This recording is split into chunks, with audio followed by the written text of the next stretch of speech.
Hey guys, today I'm changing the motor mounts, or I should say engine mounts, because a motor is really electric. So this is a 2004 Mercedes C230 w203 1.8 engine. I couldn't find any videos, so I tried something myself and it worked. Okay, so I'm under the car. Let me see if I could zoom out. Okay, so sorry if I sound like I'm struggling here, but it's very tight under here. I only have the car on ramps. Let me see if I can shine the light. Okay, so I'm pointing the camera from the back of the car to the front. Okay, so this is the driver's side wheel. All right, and then I go this way. That's the passenger, and this is the jack I have jacking up the engine. Okay, this is all I did. I put a piece of wood and put it under the pan. Okay, so hold on one second. All right.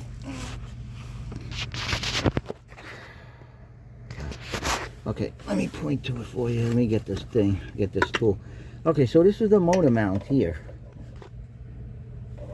Okay, it has a cover on it.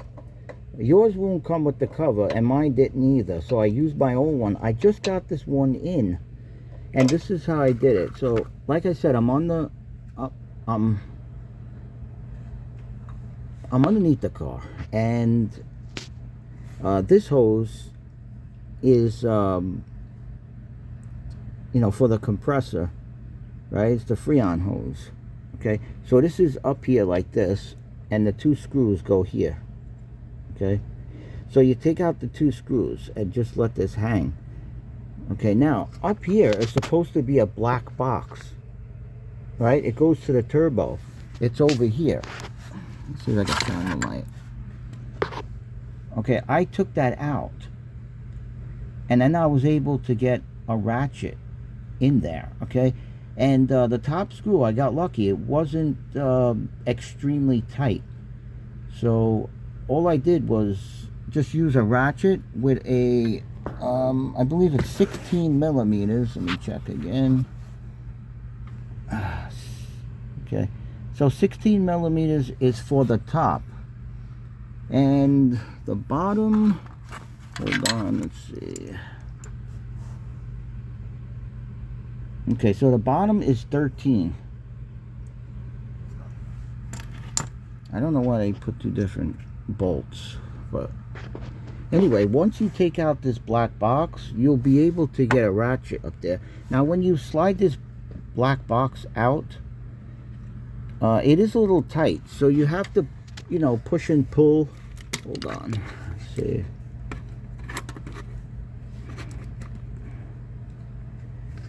This hose here, you have to, you know, push and pull, you know, kink it a little bit like this.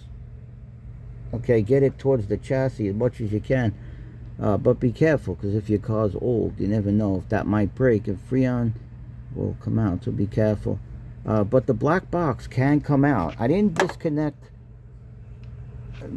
the steering, you know, piece. I don't know what it's called.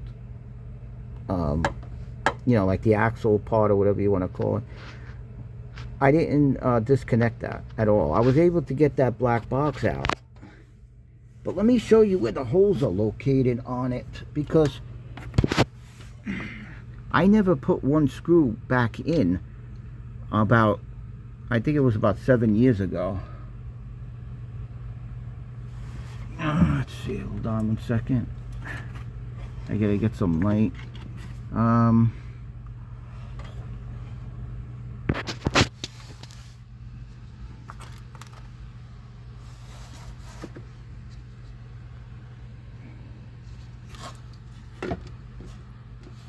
Okay, where's that other screw? I know I'm pretty sure there's 3 of them on here, unless I'm wrong. Maybe I'm wrong. I think I'm wrong. I think there is only 2. And these are them here. There's one here, and there's one here on the top. See it? So I thought there was 3 on here, and I left one out, but I guess not. So that's good.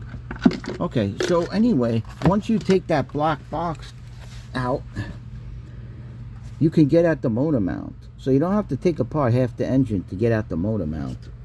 Okay? And the other side should be really simple. I like to start with the hard side. Okay, and when you get the motor mount, that's also tight. Okay, it's tight over here because of these lines. But you can, you know, turn it, turn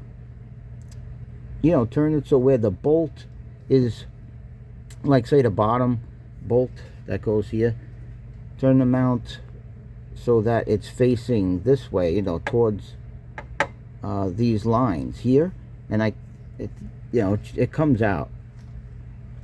Okay, so you can get it out from the bottom. Don't forget though, before you take out this black box, you have to loosen this clamp here on the top or the bottom. Okay, and you know, it's probably best to take out the air cleaner first.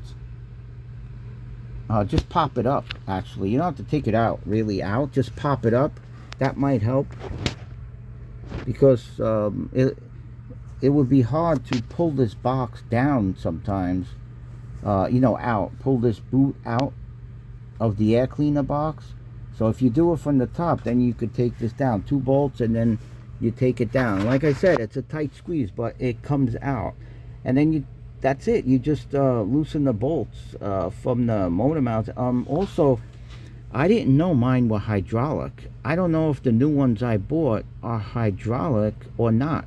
They may not be. I don't even know if I read the site. I just looked it up. I put my year, make, and model, and you know, it said they fit. So I bought them from Amazon, and I only had a few minutes to order them, you know, because I wanted them quick. And you know, because this car is shaking really bad, and you know, I just ordered them. So I don't even know if these are hydraulic. They may just be rubber, solid rubber, you know, the motor mount, the new ones. But the ones that were in here are hydraulic. So I just want to warn you, if you do get it out without the hydraulic fluid dripping all over you, don't turn it over. If you turn it upside down, that's when it's going to get all over the place, and it does stain. I think you could get it up. It does stain, but the good news is mine didn't smell. You know how sometimes old fluid really stinks and you almost makes you want to vomit? Well, this didn't, but it was very brown fluid, and it was very thin. So try not to turn them over if you can get it out without getting it all over the place. Make sure you put cardboard all over, and newspaper, whatever you can. Especially if it's, you know, not your house. You know, maybe you're a young kid, you're still living with your mother or something, who knows. But yo, be careful with that, okay? And that's about it. You just got to make sure that the pin on the top, you know, the pin that's coming out of the motor mount goes in with the groove up there. You could feel it. You don't even have to see it. You could feel it. And down here too, there's notches on the bottom part. So you rock it back. After you get in, you just turn it left and right, and you'll feel it seated in there as you slightly lower the jack. Okay? Alright, I think that's it. Right? Yeah, that's it. Alright, so don't take apart half the engine to get it out. Alright? I'll show you the difference if I can, if it's worth it. You know, I'll let you know if the car, you know, stops shaking and is, you know, good or great or whatever. Alright, see you later.